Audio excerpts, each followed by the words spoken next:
Hello guys welcome to our channel. இன்னைக்கு நம்ம ஸ்பேஸ்ல இருக்க பிளானட்ஸ் அண்ட் ஸ்டார்ஸ் பத்தி படிக்க போறோம்.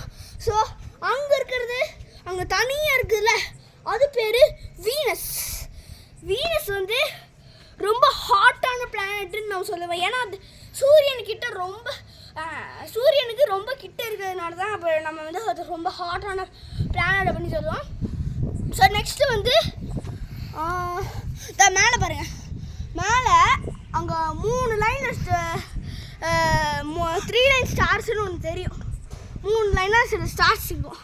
அது வந்து எப்போவுமே ஜான்வரி, பிப்ரவரி, மார்ச், ஏப்ரல் இந்த மாதத்தில் அது எப்போவுமே வானத்தில் இருக்கும். மற்ற மாதத்துலலாம் அது வந்து பூமிக்கு அடியில் போயிடும். அதாவது இப்போ ஸ்பேஸ் இருக்குது அப்படின்னா ஸ்பேஸ் ரொட்டேட். இப்போ ஜனவரியில் நம்ம எர்த்து வந்து ஒரு பக்கம் இருக்கும். அப்புறமேலே அந்த நம்ம சோலார் சிஸ்டம் இப்படி நகர அந்த நம்ம எர்த்தும் நகர்ந்து அடுத்த ஜனவரி அதே இடத்துல வரும்போது தான் அந்த ஸ்டார்ஸை நம்மளால் பார்க்க முடியும். மற்ற டிசம்பர் அதெல்லாம் நம்ம எர்த்து வந்து சுற்றுறதுனால நம்மளால் அதை கிளியராக பார்க்க முடியாது. பார்க்கணும் அப்படின்னாலும் ஸ்பேஸ்க்கு போய் பார்த்துக்கலாம். அப்புறமேலு அங்கே அதில் அந்த வீனஸ் இருக்குல்ல, அங்கே வீனஸ் பார்த்தீங்களா, வீனஸுக்கு அப்படியே நேராக வந்து அங்கே ஒரு பெருசாக ஒரு பிளானட் தெரியுதா, அங்கே நடுவில் ஒரு பிளானட் தெரியுதா, அங்கே இப்போ மின்னுச்சுல காய்ஸ், அதுக்கு பக்கத்தில் ஒரு பிளானட் இருக்கும். அது பேர் இப்போ உங்களுக்கு ஒன்று கிளியராக தெரியலன்னு நினைக்கிறேன். அது வந்து பார்த்தீங்கன்னா ஜூபிட்டர்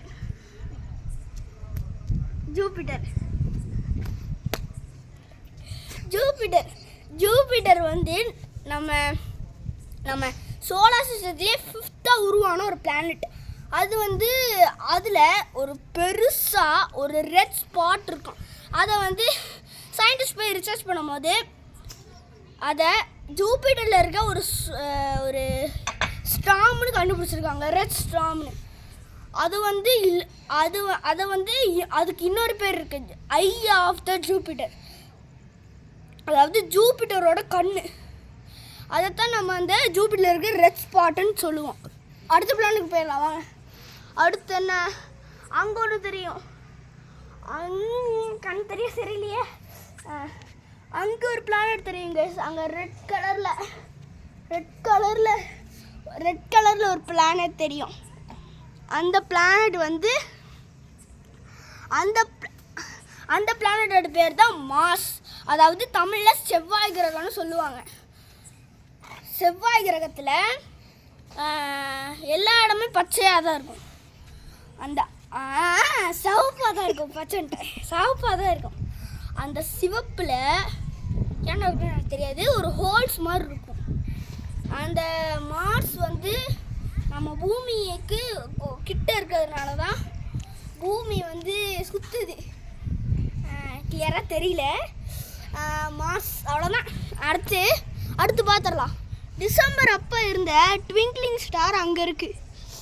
ட்விங்க்லிங் ஸ்டார்னா என்னன்னு அதோ அங்கே பாருங்க, ட்விங்க்லிங் ஸ்டார் அங்கே தெரியுதா, அதுதான் ட்விங்க்லிங் ஸ்டார். இப்போ ட்விங்க்லிங் ஸ்டார்னால் சில பேருக்கு என்னன்னு தெரியாமல் இருக்கும். இப்போ நான் சொல்கிறேன், கிறிஸ்து இயேசு பிறக்கும் போது அந்த ட்விங்க்லிங் ஸ்டார் பூமிக்கு கிட்ட வரும். அதாவது டிசம்பர் 15 கிறிஸ்மஸ் அப்போ அந்த ட்விங்க்லிங் ஸ்டார் டிசம்பர் 25 அந்த ட்விங்க்லிங் ஸ்டார் பூமிக்கு கிட்ட வரும். கிட்ட வந்தப்ப இயேசு பிறக்கிறதுக்கு முன்னாடி இருந்த மற்ற மக்கள் எல்லாம் இயேசு பிறக்க போகிறாரு அப்படின்னு தெரிஞ்சுக்குவாங்க. இப்போ மறுபடியும் நம்ம டிசம்பர் மாதம் வந்ததுனால தான் நம்மளும் கொஞ்சம் இப்போ கேலண்டர் இல்லாதவங்க அவங்கெல்லாம் நைட்டு அந்த ட்விங்க்லிங் ஸ்டாரை பார்த்து தெரிஞ்சுக்குவாங்க. இன்னும் கொஞ்சம் நாளில் கிறிஸ்மஸ் வரப்போகுது, அப்புறமேல 25ஆம் தேதி இயேசு பிறப்பாரு அப்படின்னு அவங்களும் தெரிஞ்சுக்கிறாங்க. இதனால தான் நம்ம சோலார் சிஸ்டம் ஒரு கேலக்சிக்குள்ளே இருக்குது. ஒரு பிளாக் ஹோல் மட்டும் நம்ம சோலார் சிஸ்டத்துக்குள்ளே வந்துருச்சு அப்படின்னா நம்ம சோலார் சிஸ்டத்தில் எந்த பிளானட் வேணாலும் அழியாம். அதே மாதிரி ப்ளூட்டோ, அந்த பிளானட் ப்ளூட்டோ வந்து ரொம்ப காலத்துக்கு முன்னாடியே நம்ம சோலார் சிஸ்டத்துலேருந்து விலகிருச்சு.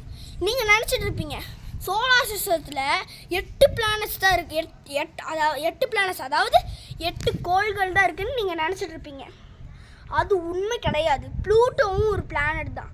அந்த 8 கோள்கள் கூட ப்ளூட்டோவும் ஒன்று இருந்துச்சு. அந்த ப்ளூட்டோ அழிஞ்சதுனால தான் அழியலை, அது அழிஞ்சிருச்சு. ஆனால் அது ரொம்ப குட்டியாக இருக்குது அந்த பிளானட்.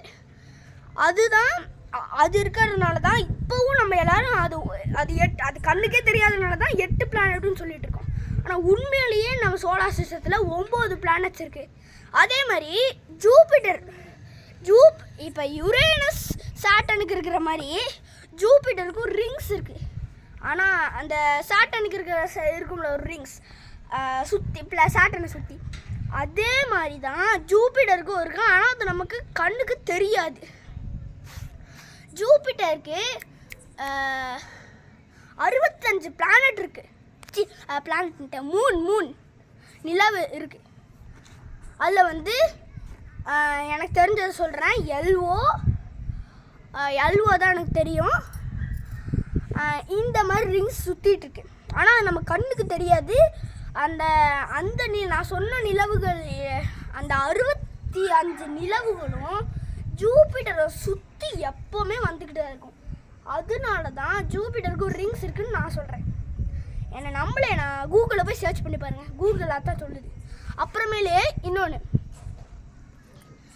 சாட்டனுங்க அவ்வளோதான். இந்த வீடியோ முடிஞ்சு. ஸ்பேஸை பற்றி தெரிஞ்சுக்கணுன்னா நம்ம சேனலை சப்ஸ்கிரைப் பண்ணுங்கள். கமெண்ட்டில் இந்த மாதிரி ஸ்பேஸ் வீடியோ பார்ட் 2 வேணும்னு கமெண்ட் பண்ணுங்கள், நான் போடுறேன்.